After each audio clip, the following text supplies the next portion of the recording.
Some 30 years ago, you wrote a book called The 1 Minute Manager, which has become an all-time bestseller. And it's changed many people's lives. What inspired you to write that book? Well, life, as John Lennon said, is what happens to you, I think, when you're planning on doing something else. And I met Spencer Johnson at a cocktail party in San Diego. He was a children's book writer. I don't know if you ever remember the Value Tales series, The Value of Honesty, the story of Abe Lincoln, The Value of Censors of Humor, Will Rogers. And my wife met him first, and she hand-carried him over and said, "You guys ought to write a children's book for managers. They won't read anything else." And he was working on a 1-minute scolding book with a psychiatrist and, in child rearing. And I invited him to a seminar. He stood in the back and he laughed and everything. Came running up and he said, "Forget parenting, let's do the 1-minute manager." And since he was a children's book writer and I was a storyteller, we decided to do a parable.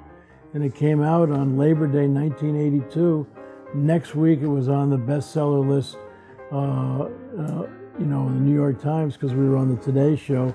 Never left for 2 or 3 years, and now it's over 30 years later, still on bestseller list, and so that really kind of launched my career of writing parables and all.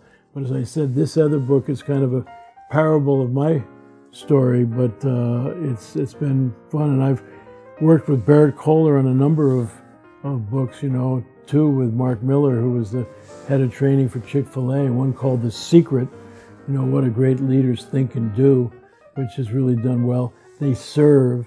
And then we wrote a follow-up book called Great Leaders Grow, because if you stop learning, you might as well lie down and let them put the dirt on you. And also, I'm always looking for ways to communicate with people in a way that can make a difference in their lives. And you know what?